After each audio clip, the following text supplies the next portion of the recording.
welcome all the senior leaders from the Cooperative Bank to the program FIAX Global Meets Local in association with SBM Bank India. Because in this pandemic, the treasury operations are going to be very critical. Now, so we started this program of Coffee with Treasury with SBM, and we are happy that Knight Fintech is coming in as a treasury partner. Mandar, as SBM is State Bank of Mauritius, many people feel that it's a foreign bank. I would like you to first touch upon and guide the entire audience about the SBM being the first bank, as a whole, wholly owned subsidiary in India. So maybe you can.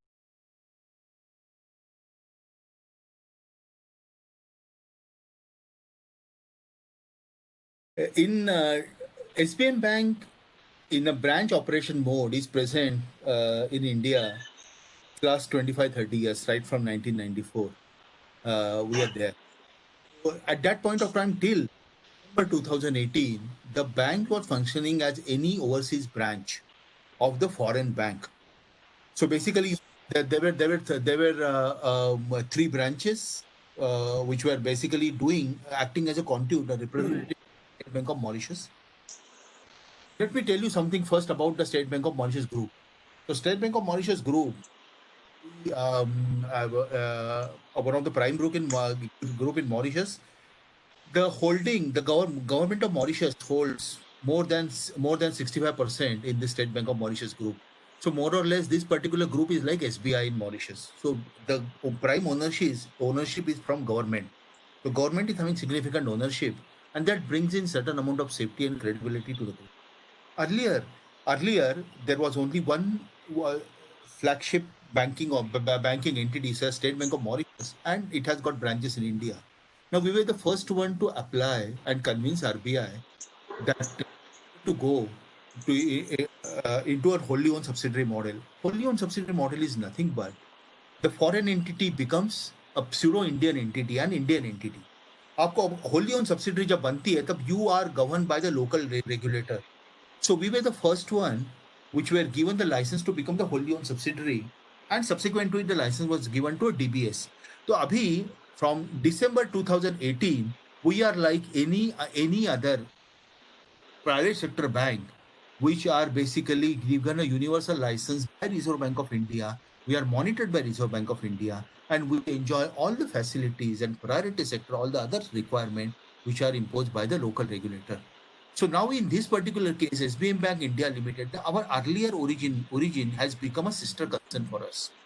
Now, when this particular agreement was signed, wholly owned subsidiary, the most important thing was that there was an unconditional guarantee which was taken by Reserve Bank of India from our parental company, which is basically floated by the government of Mauritius, or as any capital infusion that is required in case any capital requirement, there is an unconditional agreement from our entity in Mauritius to fund that particular thing.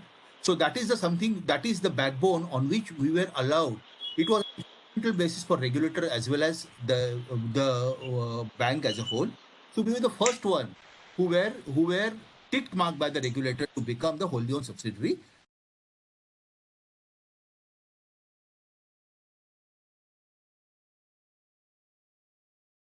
Microeconomic scenario, global market and domestic market.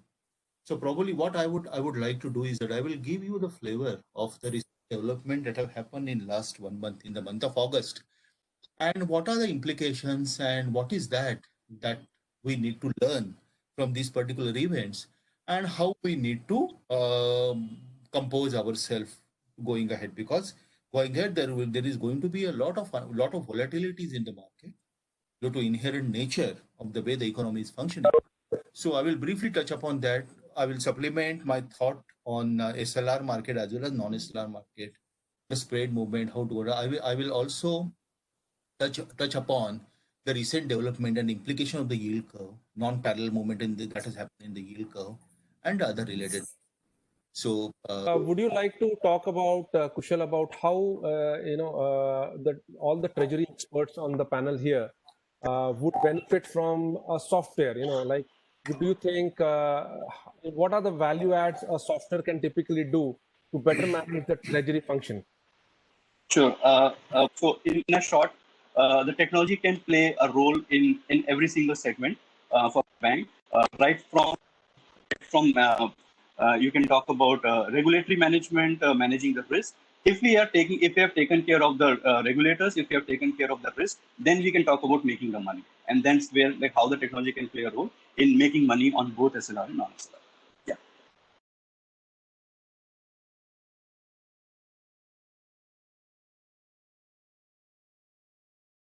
So this is so you all will see a poll on each one screen, and it's a 2 minutes time where you will have to answer to all the questions.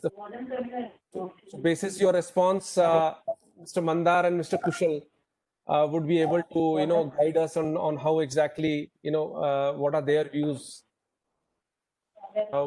The bank's current SLR holding as a percentage of NDTL, the net demand and time liability.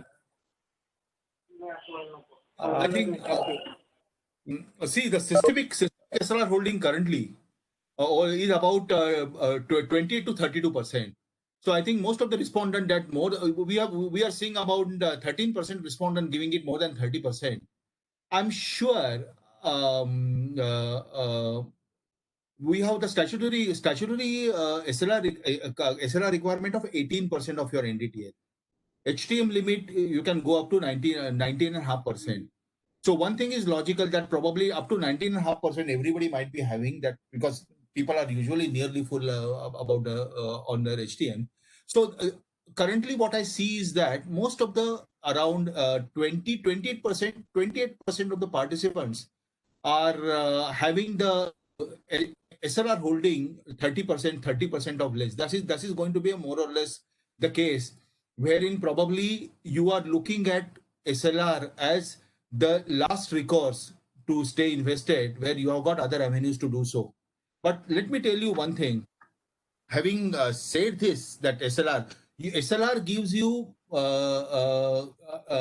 if you have your view of the market, your perception of the market is that market is going to stay at current level, and you are in a lowest duration, you are in a 1 to 3 year duration stock, SLR will give you a significant carry as compared to the money market yield that you have, because currently the treasury bill still, after this particular thing, 1 year treasury bill is still hovering in the band of 340 to 3.5.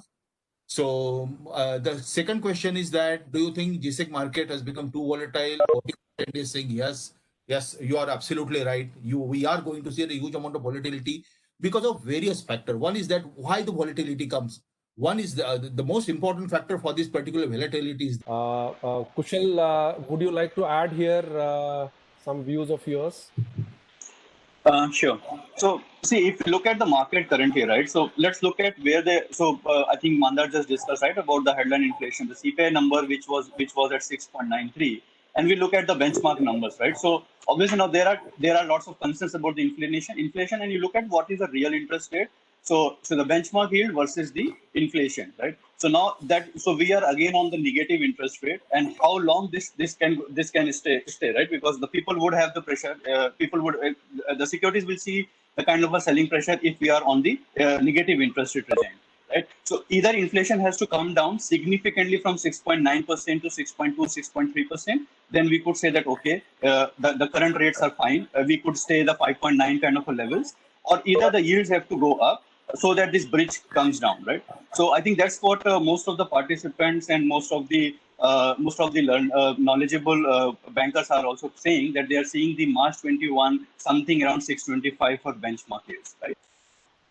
So great, Kushal. Now I am putting a second poll on the non-SLR related questions which are there.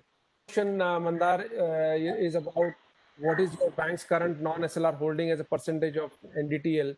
Would you like to share your views? Yeah. I think I'm really delighted to see that 35% of the participants, 18 out of 51, are saying that their bank is maintaining non-SLR as an NDTL of between 5 to 10%. I'm sure they must have these particular non-SLR papers must have been brought by them when probably the spike happened after this Templeton Mutual Fund debacle, because at that particular point of time, the yields were very lucrative in non-SLR. See, non-SLR, there are two things.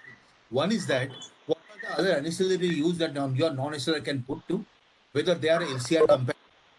All the papers. See, if you look at the India's non-SLR market, it was predominantly dominated by 3 to 4 issuers.